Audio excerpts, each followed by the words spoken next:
이 본문은 마태복음 11장이 그 세례 요한과 이제 예수님에 대한 그 내용에 대해서 다루었어요. 이제 세례 요한이 메시아를 기다렸잖아요. 그리고 그 메시아가 드디어 나타난 겁니다. 그래서 제자들 보내서 예수님이 누구인지 확인하는 그런 그 본문 안에 있습니다. 근데 예수님이 이런 얘기를 하세요. 누구든지 나로 말미암아 실족하지 아니하는 자는 복이 있다. 무슨 말이에요? 역으로 생각하면 실족할 상황이 온다는 거예요. 누구 때문에? 예수님 때문에. 이게 의문이 있지 않습니까? 예수님 때문에 내가 실족을 해? 예를 들어서 내가 나를 어렵게 하는 상황과 환경 때문에 내가 실족하는 건 이해가 돼도 예수님이 이렇게 얘기하신 거예요. 나 때문에 너희들이 실족할 것이다. 나 때문에 너희들이 시험 들게 될 것이다. 근데 예수님이 이렇게 얘기하신 거예요. 실족하지 아니하는 자는 복이 있다. 실족은 원어적으로 보면요, 걸려 넘어지다, 함정에 들다, 혹은 믿음을 잃다 라는 의미로 쓰이고 있습니다. 이게 실족하다라는 의미예요. 참 역설적인 말입니다. 예수님을 믿는 일 가운데 실족에 빠지는 상황이 있다는 거예요. 실족에 빠지는 상황이 어떤 상황이겠어요? 우리가 실족할 때 나의 이성과 경험으로 이해되지 않는 일들이 올 때예요. 그때 우리는 실족할 수 있어요. 우리의 관계 가운데도 마찬가지죠. 관계 안에 시험 들 때가 있어요. 상황 속에서 마음이 어려워질 때가 있어요. 그때는 언제입니까? 이해가 되지 않아요. 도대체 이해가 되지 않을 때. 아무리 저 사람을 이해하고 이 상황을 이해해 보려고 노력해도 이해가 되지 않을 때 우리는 시험 들 수 있습니다. 어려워질 수 있습니다. 여러분에게 서두에 말씀드렸던 것처럼 신자의 믿음 생활 가운데 믿음을 잃어버릴 정도의 실족의 상황이 있을 수 있다. 예수님 그것을 말씀하신 거예요. 그러니까 믿음의 관점에서 절대 해석되지 않는 일, 나의 신앙의 어떤 레벨로 해석되지 않는 일들이 있다는 것입니다. 영어 성경에 보면 이 성경의 버전마다 그 표현된 단어들이, 쓰여진 단어들이 좀 달라요. NIV 버전을 보면 stumble이라는 단어를 써서 stumble, 걸려 넘어지는 상황, 발을 헛디디는 상황, 헛디디다, 이런 것이 stumble이죠. 장애물이 있는 거, 걸려 넘어지게 되는 거. 킹제임스 버전이나 ESV 보면 offended라는 마음을 써요. offended라는 단어를 씁니다. 이건 뭐예요? 부정적인 마음을 품게 된 상황, 마음이 상한 상태. 그래서 offended한 건 뭐야? 굉장히 공격적인 마음을 나타내는 거예요. 공격적인. 그래서 부정적으로 보고 이미 날카로워져 있는 굉장히 방어적인 마음들. 예수님 때문에 우리가 이 마음이 생길 수 있다는 거예요. 이게 실족이에요. 또 NLV 버전을 보시면 turn away라는 뜻이 있습니다. 뭐예요? 아예 등을 돌려버린다는 거예요. 예수님 때문에, 예수님의 어떤 것인지 모르겠지만 우리의 믿음 가운데 아예 등을 돌려버리는 상황이 있을 수 있다는 거예요. 그럼 우리의 질문은 여기 있어요. 왜 이런 어려운 실족의 상황을 우리 가운데 두실까요? 혹시 여러분 가운데 그런 분들 계십니까? 우리가 완전한 믿음, 온전한 믿음에 대해서 계속 보고 있는데, 물론 예수님을 사랑하지만 도대체 나의 생각과 나의 어떤 경험과 도대체 나의 어떤 것들로 이해되지 않는 어떤 일들, 우리의 믿음 가운데 내가 특별히 잘못한 것 같지는 않은데 왜 이런 상황들이, 이 이해되지 않는 상황들이 자꾸 일어날까? 그것에 대해서 여러분 어떤 마음을 갖고 계십니까? 또 어떻게 여러분 이 일들을 통과하고 계십니까? 이 실족에 대한 여러 해석들이 있어요. 제가 좀 소개를 해드릴까 합니다. 성 아우구스티누스는 이 실족에 대해서 이렇게 얘기했습니다. 좀 보여주시죠. 아우구스티누스는 이 구절을 신앙의 견고함과 관계지어 해석했다고요. 그러니까 견고한 신앙이 어떤 신앙이냐? 견고한 신앙은 흔들리지 않는다는 거잖아요.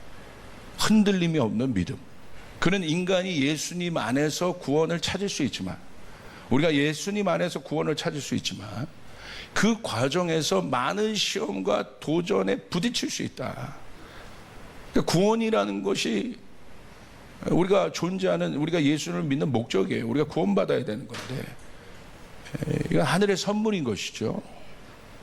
이것 때문에 우리 예수 믿는 거예요. 구원받는 것. 그러나 그 과정에서 온전한 구원을 이루기 위해서 많은 시험과 도전에 부딪힐 수 있다. 그래서 예수님 이름에 실족하지 않는 것은 그분이 우리의 구원자임을 온전히 믿고 따르는 자에게만 가능하다. 그러니까 누가 실족하지 않느냐? 이 실족이라는 상황을 통해서 우린 뭐를 여러분 얻을 수 있느냐? 역설적으로 그분이 우리의 온전한 구원자이시다. 그렇기 때문에 나는 그분을 믿고 따른다. 그래서 실족을 허락하신다는 거예요. 그 실족을 통해서, 실족의 상황을 통해서 내 지성과 이성으로 이해되지 않는 상황, 도대체 이해되지 않는 그 상황들이 허락되는 이유는 바로 그거라는 거예요. 그걸 통해서 내가 온전한 구원자이신 예수를 믿고 따르고 있구나. 실족하지 않는다는 것은 참된 신앙 안에서 인내하고 믿음을 잃지 않는 것이라고 얘기하고 있어요.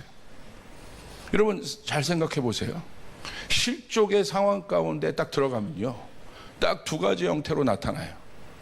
첫 번째는 아까 얘기한 것처럼 부정적인 마음, 공격적인 마음, 굳어진 마음이 되어서 시험에 걸려서 믿음을 잃어버리는 사람이 이 실족의 상황 가운데 나타나. 우린 보잖아요, 옆에서도. 야, 이거 어렵다, 힘들다. 하나님 계신 건가? 영적으로 그런 사단의 참소함의 소리도 들리고요.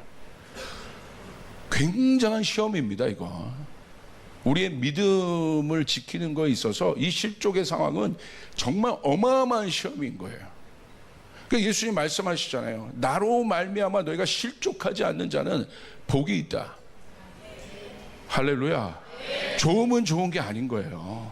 잘못된 가르침입니다, 그것은. 아니면 다른 경우는 어떤 경우입니까? 반대의 경우죠. 오히려 더 믿음이 강해지는 사람이 나타나요. 할렐루야. 자, 루터는 이렇게 얘기했어요.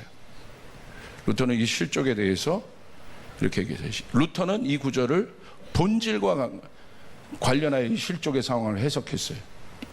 그에 따르면 실족은 인간이 자기 이성이나 감정에 의하여 믿음을 놓치는 순간이다. 그 실족의 상황 가운데 자기 자기 이성이나 감정으로 이 상황들을 반응하면 무조건 어떻게 해요? 믿음을 잃어버린다는 거예요. 예수님은 인간의 이성으로 완전히 이해할 수 없는 존재이기에, 예수님은 신성과 인성이 있으세요. 우리의 인성으로 예수님의 신성을 이해할 수 없습니다. 저 차원에서 높은 차원을, 그 차원을 이해할 수 없다고 여러분에게 말씀드렸어요. 실족하지 않으려면 신앙이 순수하고 흔들리지 않아야 한다고 보았다. 루터는 실족하지 않는 자는 자기 이해나 판단이 아닌 오직 예수님에 대한 신뢰를 통해 신앙을 유지하는 자라고 설명했다. 할렐루야. 오히려 이 실족의 상황 가운데 뭘 볼 수 있어요? 내가 무엇을 의지하고 있는가를 볼 수 있다는 거야. 케르케고르는 실족을 잘생기셨어요. 자, 믿음의 역설적인 특성으로 보았어요.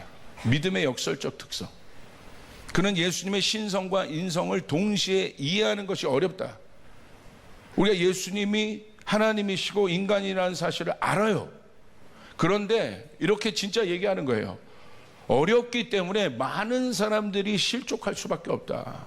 나의 이해 안에 예수님을 담아두려고 한다는 거예요. 이것이 오늘 우리 현대인들이 맞닥뜨리는, 이해되지 않는 상황 속에서 드러나는 우리의 믿음의 실제인 겁니다. 그러나 신앙은 이러한 논리적 한계를 넘어서는 결단이다. 여기서 어떤 단어를 씁니까? 결단이라는 단어를 써요. 예수님을 인해 실족하지 않는 자는 그러한 결단을 통해 하나님의 은혜를 받는 자라 해석했다. 할렐루야. 실족의 상황 가운데 필요한 건 뭐예요? 결단이라는 거예요. 내가 믿음을 잃어버릴 것이냐, 아니면 더 강력한 믿음을 갖게 될 것이냐. 우린 그 도전 앞에 있다는 거예요. 내 발을 뗄 것이냐, 아니면 등을 돌려 예수님을 떠날 것이냐. 신앙은 이런 실제적인 질문 앞에 우리를 둡니다. 그 다음, 톰 라이트라는 현대 신학자가 있습니다. 이분은요, 역사적 문맥에서 이것을 해석하려고 했어요. 그는 예수님이 메시아로서 기대되던 방식과 그 역사적 배경 속에서 이걸 풀어냈어요. 다른 길을 택했기 때문에 많은 유대인들이 실족했다고 설명했다. 많은 유대인들은 예수님을 메시아로 받아들이지 않았던 이유는 무엇입니까? 그들이 기대하고 있는 메시아가 있었어요. 저렇게 초라한 메시아가 아닙니다.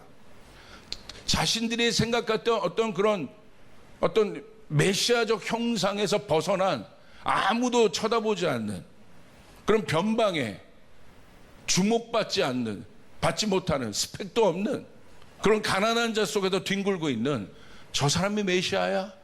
아니라는 거예요. 유대인들이 그래서 실족했다는 거예요. 예수님은 군사적 정복자가 아닌, 예수님 보십시오, 고난을 통해 구속을 이루시는 메시아였기 때문에 많은 이들이 그분을 받아들이는데 어려움을 겪었다는 거예요. 그러니까 십자가 앞에서 어떻게 합니까? 그들이 그냥 그들의 안에 있는 본성이 다 드러나죠. 보라는 거예요. 십자가에 어떻게 메시아가 달려 죽을 수 있냐는 거예요. 그래서 어떻게 합니까? 예수 때문에, 예수 십자가 때문에, 예수 고난 때문에, 고난으로 인해, 그분의 죽으심으로 인해 그분의 구원의 완성을 이룬 이 일들을 받아들일 수가 없는 겁니다. 그래서 어떻게 했습니까? 실족했죠. 톰 라이트는 예수님을 실족하지 않고 받아들인 자는 그분의 진정한 메시아적 사역을 이해하는 자라고 설명했다. 여러분, 이 실족에 대한 해석을 통해 본 공통점은 무엇입니까? 하나님은 이해의 대상이 아니라는 거예요. 할렐루야. 근데 우리는 자꾸 이해하려고 그래요. 이해를 여러분 뭐라고 하는 것이 아닙니다. 인간의 이해가 중요합니다. 그러나 모든 상황을 내 이해와 생각의 근거에 두고 있다면 하나님을 만나는 온전한 믿음을 우리가 가질 수 없다는 거예요. 우리의 이해는 중요해요. 여러분의 이성과 지성은 중요합니다. 그러나 모든 상황을, 내 안에 이루어지는 모든 상황을 그냥 내 이해의 판단에서, 이해의 관점과 내 능력의 기준에서 모든 것을 내가 바라보고 있다면 어려워진다는 거예요. 우리의 신앙은. 예수님이 이 부분을 경고하시는 거예요. 너희가 그렇게 되면 반드시 실족하게 될 것이다. 여러분, 우리는 그 다음 단계로 나가야 되는 거예요. 우리가 이 부분을 고백해야 우리가 우리의 삶 가운데 일어나는 이해되지 않는 어려운 상황을 돌파할 수 있는 믿음의 근거가 돼요. 제가요, 신앙생활을 깊이 하면 할수록, 예수님께 더 가까이 가면 갈수록 뭐가 생기는 줄 알아요?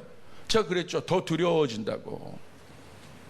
막 자신감이 생기는 것이 아니라 더 두려워진다고. 오히려 많이 할수록 두려워지고, 오히려 많은 경험이 있을수록 두려워지고.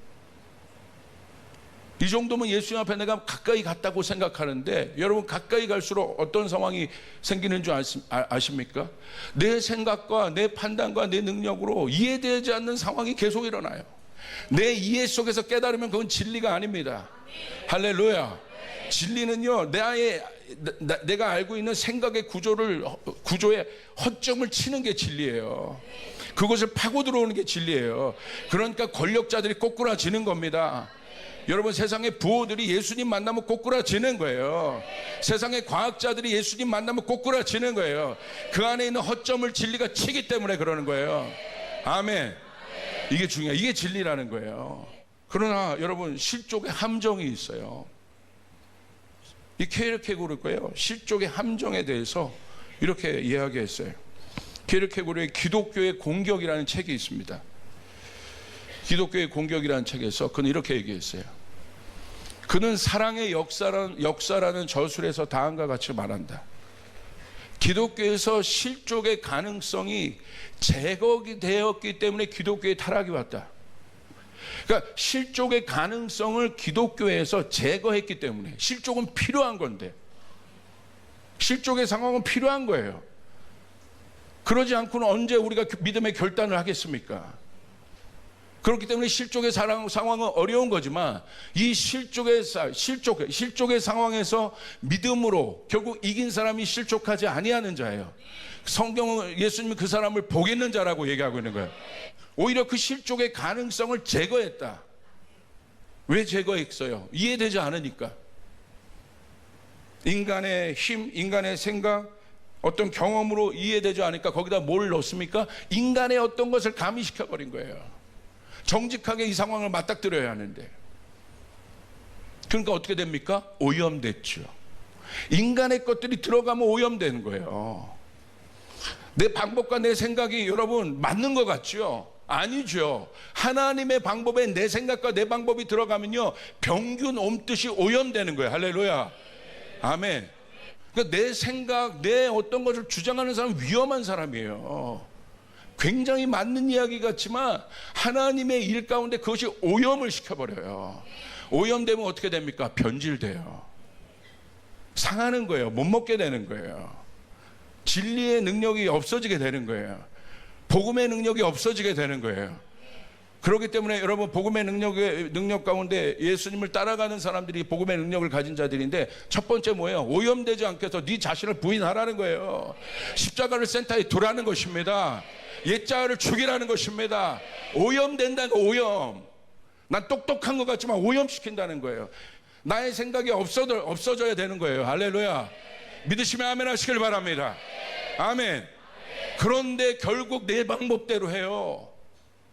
결정적인 실족의 상황 가운데 가면 결국 내 단추를 눌러요. 자녀 교육도 그렇고 우리 교회가 믿음으로 나가는 데 있어서 그렇고.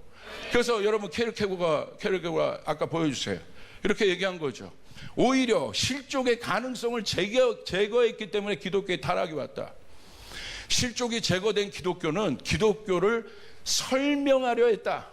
인간의 이성에 의존하여 변증하려 했다. 자꾸 변증은 필요한데, 그거는 믿지 않는 사람에게 설명할 수 있는 어떤 변증법들이 중요한데, 우리 안에서도 하나님의 역사를 자꾸 변증하려고 하는 거예요. 그 당시 19세기에 유행했던 변증학이 있습니다. 거기에 대한 강한 반론을 케르케고르가 제기한 듯 보인다. 자기가 보니까 그 문제 아니거든. 왜 기독교가 이렇게 힘을 잃는가? 온 나라가 기독교 국가인데 왜 기독교 국가인 이 나라는 오히려 믿지 않는 사람들보다 더 못한 짓들을 하고 있는가? 그 질문을 던진 사람이 케르케고르예요. 하지만 기독교를 방어하면 할수록 더욱 학문적인 영역에 빠지고 만다. 기독교가 스스로를 방어하기 위해 거대한 학문적인 작업을 하는데 시간을 낭비한다. 굉장히 레디컬하게 썼습니다. 이 사람이 지성인이 아닙니까? 학문을 지금 거절하고 있는 것입니까? 지성과 이성을 무시하고 있는 것입니까? 그러나 지성과 이성에 의존하고 있는 그 당시 죽은 기독교를 향하여, 죽은 신자들을 향하여 변증에 의거하고 있는 믿음의, 여러분, 그 믿음을 보며 케르케고르가 얘기한 거예요. 기독교가 학문적 요소를 도입할수록 더욱 방어적이 되고 기독교는 왜곡되며 그 힘을 빼앗기고 결국 폐지된다. 지금 MZ 가운데 흐르고 있는 정서는 무엇입니까? 설득하라는 거야, 나를. 이 일에 동참하기 위해서 나를 설득하라는 거예요. 이게 신자의 태도입니다. 목사님, 그 비전 맞습니까? 나를 설득해 보시오. 합리적으로, 이성적으로, 지성적으로 변증해 보세요.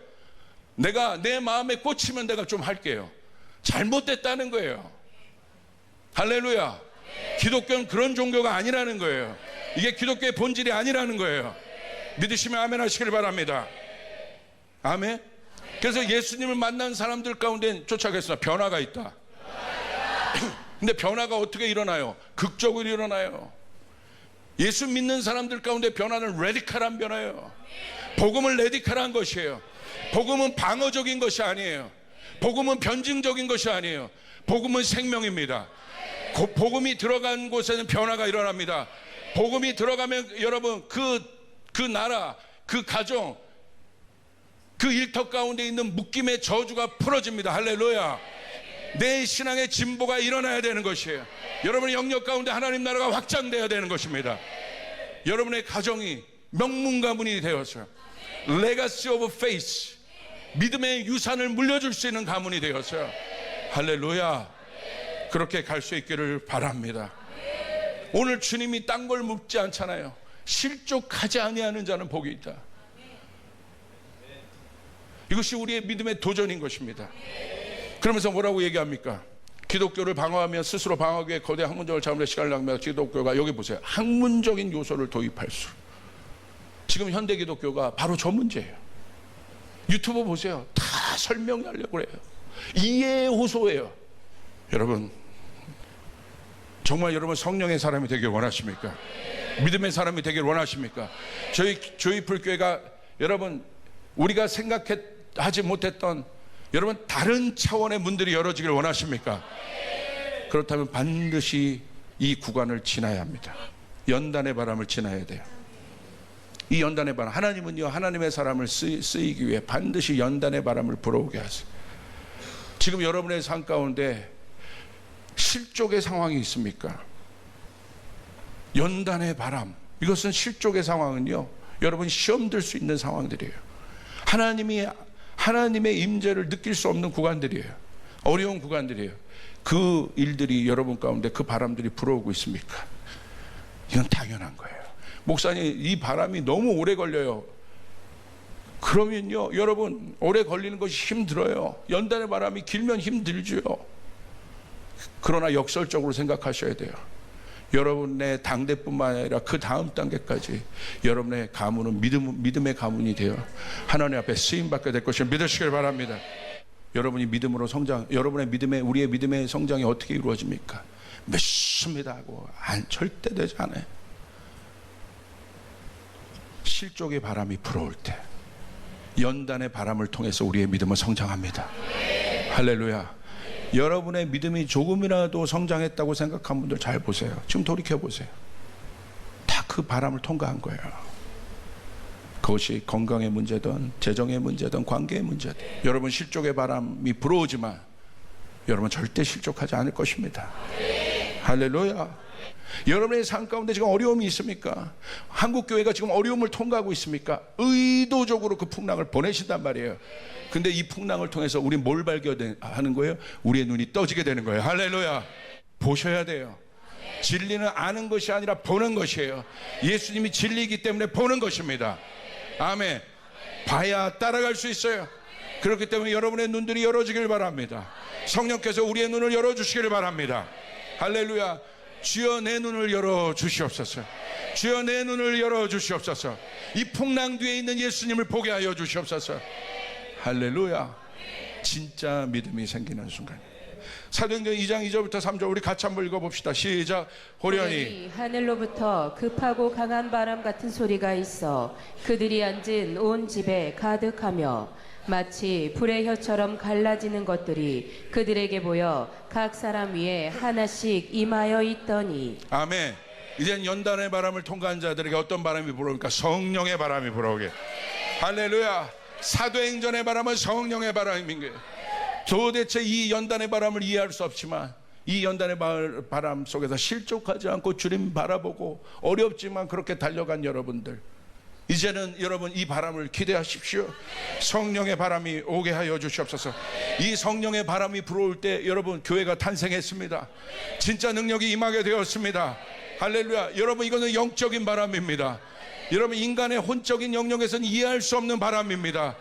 이제 연단의 바람이 아니라 성령의 바람이 불어올지어다. 급하고 강한 바람이 불어올지어다. 아멘. 여러분 놀라운 것은 바로 그 바람이 불어온다는 거예요. 마른 뼈를 살렸던 바람, 에스겔 골짜기에 불어왔던 바람, 사방으로부터 생기가 불어올지어다. 여기 여러분 어려움에 있었던 그분들이 오늘 여러분 이 설교를 듣고 기도할 때 성령의 바람이 그 코에 들어갔어요. 그 영혼을 살려내고 그 중독들을 끊어내고 그 어려웠던 경관지들 파쇄하는 성령의 바람이 이 예배 가운데 불어올지어다.